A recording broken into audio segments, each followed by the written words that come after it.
नागेंद्र व परमल सुबह होने से पूर्व ही अपनी स्पीड बोट पर पहुंच गए और अंधेरे में ही पनडुब्बी की ओर निकल गए।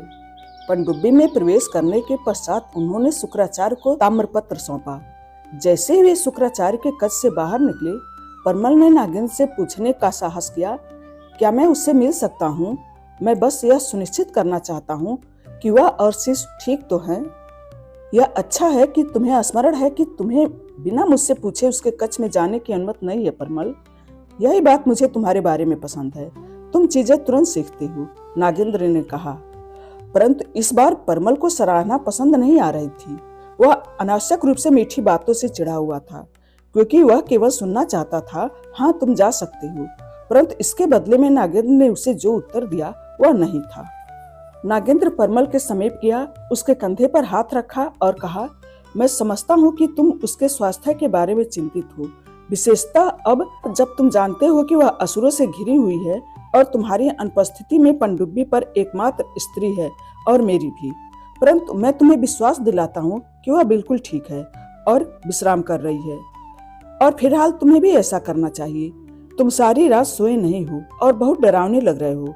जाओ स्नान करो, कुछ घंटों के लिए सो और फिर उससे मिलने जाओ। परमल असहाय था। वह सिर झुकाने और आदेश का पालन करने के अतिरिक्त कुछ नहीं कर सका, जिसके बारे में उसे पता था कि यह नकली चिंता में डूबा हुआ है। वह अपने कक्ष में वापस गया, स्नान किया, खाना खाया और अपने बिस्तर पर लेट गया। उसे तुरंत गहरी नींद आ गई। कुछ घंटों के लिए सोया होगा जब किसी की चीख सुनकर उसकी नींद खुल गई। उसे तुरंत पता चल गया कि यह एलएसटी की आवाज थी। वह तुरंत अपने बिस्तर से उठा। उसने अपने बेडसाइड टेबल की दराज से अपनी पिस्तौल निकाली और अपने कक्ष से नंगे पैर तथा बिना कमीज के केवल अपने पैजामे में बाहर निकल गया। जब वह एलएसटी के कक्ष की ओर भागा तो उसकी चीखें जारी रही और उसके डर, चिंताएं, धारणाएं सब कुछ उसके सामने एक फिल्म की तरह चलने लगी। वह जितना शीघ्र हो सके उतने शीघ्र एलएसटी के निकट पहुंचने हेतु व्याकुल था। वह उसके कक्ष तक पहुंचा, परंतु उसे आभास हुआ कि चीखें दूसरे कक्ष से आ रही थी। इसलिए वह तुरंत उस द्वार की ओर भागा और उसे खोल दिया। उसके सामने का दृश्य अविश्वसनीय रूप से भयावह था। वहां एक स्ट्रेचर पर एलएसटी पड़ी थी और उसके हाथ उसके सिर के ऊपर स्ट्रेचर के पाइप से बंधी हुई थी, जबकि नागेंद्र हाथ में चाकू लेकर उसके पास खड़ा था। एलएसटी सहायता के लिए रो रही थी, स्वयं को मुक्त कराने के लिए संघर्ष कर रही थी। बिना सोचे समझे परमल ने नागेंद्र पर पिस्तौल तान दी, जिससे कई असुरों ने मार डालने की नीयत से परमल को घेर लिया। यदि वह थोड़ा भी हिलने या ट्रिगर दबाने का प्रयास करता, दोनों की जान जा सकती थी। पीछे हटो तुम सब। परमल के पीछे असुरों को देखते हुए नागेंद्र चिल्लाया। असुरों ने आज्ञा का पालन किया, परंतु सतर्क रहे। नागेंद्र ने फिर शांत से परमल की ओर देखा और कहा, तुम भी परमल, पीछे हटो। परमल क्रोध और चिंता से पसीने पसीने हो रहा था, परंतु उसने अपनी पिस्तौल नीचे नहीं की। तुम उसके साथ क्या कर रहे हो? यहाँ क्या क्या चल रहा है? परमल ने हकलाते हुए पूछा, वास्तव में व्याकुल होते हुए, न कि जैसा उसने एक बार रासद्वीप में अभिनय किया था। ओह प्रिय परमल, तुम्हें क्या लगता है कि मानसरोवर पर आक्रमण के पश्चात मैंने तुम दोनों को गर्भ धारण करने के लिए क्यों कहा? ताकि तुम प्रेम में पड़ सको। यह सब उस कीहोल पुतली के आकार के नेत्र गोलक के लिए किया गया था, जिसे तुम्हारे परिवार का हर शिष्य विष में लाता है। मुझे न तो तुम्हारे प्रेम की आवश्यकता है और न ही तुम्हारे शिष्य की। मुझे केवल उस नेत्र गोलक की आवश्यकता है, समझे? हृदय की तेज धड़कन लिए और अभी भी हकलाते हुए परमल ने नागेंद्र को उस उन्माद से बाहर निकालने का प्रयास करते हुए कहा, हाँ अवश्य। जब शिशु का जन्म हो तो तुम उसे ले सकते हो, परंतु अभी इसका 8वां महीना आरंभ हुआ है।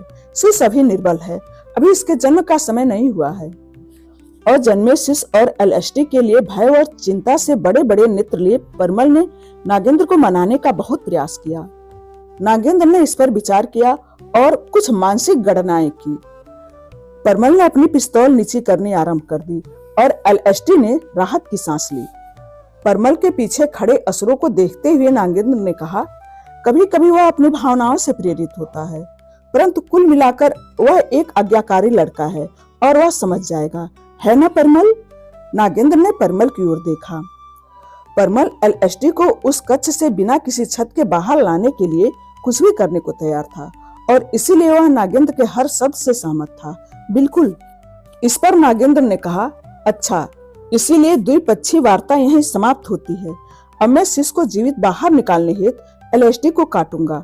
और उसने चाकू सीधा एलएसडी के सूजे हुए पेट में घुसा दिया। परमल को अपने नेत्रों और कानों पर विश्वास नहीं हो पा रहा था। पेट की दीवारों को भेदते हुए और एक गहरा ऊर्ध्वाधर चीरा लगाते हुए एलएसडी का पेट अब फट गया और खुल गया। वह असहनीय पीड़ा से चिल्लाने लगी। जैसे ही उसकी आंतें साथ ही मूत्राशय चाकू के नीचे चला गया, रक्त अकल्पनीय ढंग से बाहर बहने लगा। पनडुब्बी के भीड़ भाड़ वाले कक्ष में तथा नागेंद्र और परमल के चेहरों पर हर ओर रक्त बिखर गया। इतनी गहरी और इतने घातक चोट के साथ गर्भाशय के भीतर का पानी एक धारा में बह निकला। गर्भनाल को एलएसडी को एक कठोर कोटिंग से जोड़ते हुए देखा जा सकता था। यह सख्त परत वही पतली व चमकदार परत थी जो भ्रूण के पिछले अल्ट्रासाउंड स्कैन में दिखाई दे रही थी। जब नागेंद्र ने शिशु को बाहर निकालने का प्रयास किया, जो अभी भी कहीं दिखाई नहीं दे रहा था, तो उसने देखा कि वह कठोर परत वास्तव में एक अंडे का छिलका था जो शुतुरमुर्ग के अंडे जितना बड़ा था। नागेंद्र ने एलएसडी के गर्भ से अंडे को उसी प्रकार बाहर निकाला जिस प्रकार वह विभिन्न स्थानों से शब्द निकाल रहा था, विनाश प्रकट कर रहा था और उन स्थानों के अस्तित्व को समाप्त कर रहा था।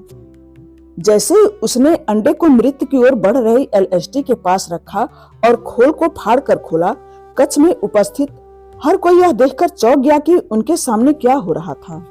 अंडे से चमकीला तरल पदार्थ निकला। यह वही तरल पदार्थ था जिसे एलएसडी ने पहले तब पिया था जब देवी भगवती की प्रतिनिधि परमल की हवेली में उन्हें आशीर्वाद देने के लिए पंखों व गलफड़ों के साथ एक विशाल सर्प के रूप में आई थी। जैसे ही तरल पदार्थ खोल से बहकर भूमि पर फैलता गया, सभी ने एक शिशु को खोल से और माँ के गर्भनाल से जुड़ा हुआ देखा। सर्प के अंडे के भीतर एक मानव शिशु को देखकर सभी असुर प्रसन्नता पूर्वक चिल्लाने लगी। परमल अभी भी खड़ा था, जैसे सदमाग्रस्त हो।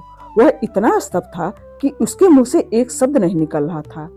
एलएसडी पीड़ा से कराह रही थी, परंतु उसकी चीखें असुरों के जोरदार उत्सव में दब गई। इन सबके उपरांत नागेंद्र ने शिशु को पकड़ लिया और तिरस्कार पूर्वक एलएसडी से कहा, तुम सीधे मेरे कान में चिल्ला रहे हो देवव्रत। देखो मैं कितना निकट हूँ। मेरे कान के पर्दे फट सकते हैं। यह शीघ्र ही समाप्त हो जाएगा। तुम कुछ ही क्षणों में मर जाओगी प्रिय। और नागेंद्र ठीक ही कह रहा था। एलएसडी ने कुछ ही क्षणों में पराजय स्वीकार कर ली जब एक अंतिम चीख उसकी अंतिम सांस के साथ उसके फेफड़ों से निकल गई। रक्त से लथपथ एक निर्बल और समय से पहले अजन्मा शिशु नागेंद्र की गोद में जोर जोर से रोने लगा। जैसे ही असुरों ने शिशु के रोने की आवाज सुनी, उन्होंने जयकार करना बंद कर दिया। एलएसडी के शिशु को, जो अभी भी गर्भनाल के माध्यम से अपनी मृत मां से जुड़ा हुआ था, अपने हाथों से पकड़कर नागेंद्र ने परमल से ऐसे बात की जैसे कुछ हुआ ही न हो। तुम ठीक कह रहे थे। यह शिशु के जन्म का समय नहीं था। शिशु समय से पूर्व आ गया है, परंतु तुम देख सकते हो कि उसकी हथेली में जो किहोल पुतली है वह पूरी तरह से परिपक्व हो गई है और अपने उद्देश्य को पूरा करने हेतु सज्ज है। अब हमारे लिए पनडुब्बी छोड़ने का समय आ गया है। हमें द्वार खोलने के लिए पनडुब्बी को ऊपर से ले जाना होगा। नागेंद्र किसी मतिभ्रम व्यक्ति से कम नहीं लग रहा था, क्योंकि उसने रोते हुए शिशु को उसकी मृत मां के खुले गर्भ में डाल दिया और शिशु के हाथ से पुतली को अलग करने की तैयारी की। एलएसडी की अंतिम सांस के साथ परमल ने सब कुछ खो दिया था, क्योंकि इस उन्माद से बाहर आने के पश्चात उसके साथ एक शांतिपूर्ण जीवन व्यतीत करने और अपने शिशु के लिए एक सुंदर भविष्य बनाने के बारे में उसके सारे विचार वहीं बिखर गए थे। परमल से एलएसडी के लिए अंतिम शब्द थे, मुझे तुम्हारे लिए खेद है। अपनी पत्नी का मृत चेहरा देखने के पश्चात वह कुछ भी देखना नहीं चाहता था। उसने नागेंद्र के साथ निकाले गए सभी शब्दों के बारे में विचार किया और अनुभव किया कि उन शब्दों के निष्कर्षण तथा उनके शिशु के जन्म के बीच कोई अंतर नहीं था। जहाँ शब्द प्राप्त करते ही संरचनाएं नष्ट हो गईं और पुत्र प्राप्त होते ही एलएसडी की मृत्यु हो गई। इससे पूर्व की कोई संभल पाता, परमल ने नागेंद्र पर अपनी बंदूक तान दी और ट्रिगर दबा दिया। गोली सीधे नागेंद्र के सिर के पार निकल गई। रक्त के एक और फव्वारे ने कच्छ को लाल कर दिया और नागेंद्र धड़ाम से गिर पड़ा। इससे पूर्व की परमल दोबारा गोली चलाता, असुर ने उसे कसकर पकड़ लिया। शिशु एलएसटी के खुले शरीर में अपनी मां के बिखरे हुए आंतरिक अंगों से घिरा हुआ सिसकता रहा। परमल ने अपनी शपथ तोड़ दी थी और नागेंद्र के प्रति अपनी निष्ठा का अंत कर दिया था।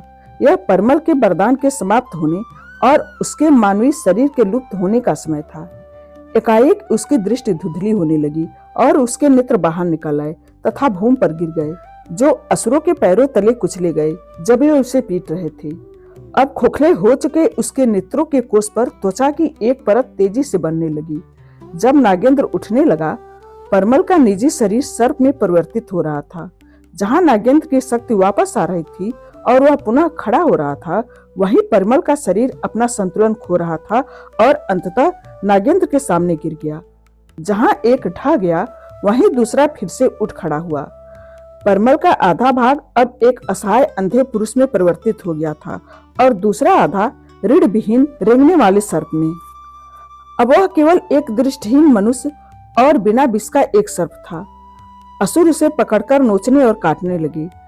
परमल केवल अपने रोते हुए पुत्र और अपने पूरे शरीर में केवल पीड़ा को अनुभव कर सकता था। जैसे ही शिशु का रोना तेज हुआ, नागेंद्र ने उसकी बंद मुट्ठी खोली। बिना विलंब किए हुए उसने एक छोटी सी खुकरी निकाली और पुतली के चारों ओर एक गोलाकार चीरा लगाया। शिशु की चीखें बहरा कर देने वाली थी, जिससे किसी भी मनुष्य की रूह कांप उठती।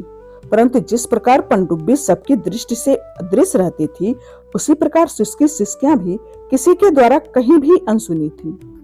नागेंद्र ने पुतली को बाहर निकालने हेतु ठुकरी की तेज नोक से नेत्र के एक कोने में गहरा छेद किया। उसकी नन्ही सी हथेली से अत्यधिक रक्त बहने लगा, क्योंकि नसें फटने के साथ साथ मांस भी छिल गया था। किसी भी सामान्य व्यक्ति के लिए वह दृश्य अत्यंत भयावह होता, परंतु नागेंद्र के लिए वह केवल एक साधारण दिन था। जैसे ही उसने पुतली को सुरक्षित रूप से बाहर निकाला, शिशु की हथेली की कोमल त्वचा, जो अब तक सूजी हुई थी, तुरंत चपटी हो गई, जैसे कोई द्वार बंद हो गया हो। एक बार जब नागेंद्र ने सबसे प्रतीक्षित और अनमोल तत्व प्राप्त कर लिया, तो उसका ध्यान शिशु से हटकर परमल और असुरों पर केंद्रित हो गया। उसने असुरों को परमल पर अत्याचार बंद करने का संकेत दिया। तुम इसे मार दोगे लोग, तो इसे इसकी सभी पीड़ाओं से मुक्ति का उपहार मिल जाएगा।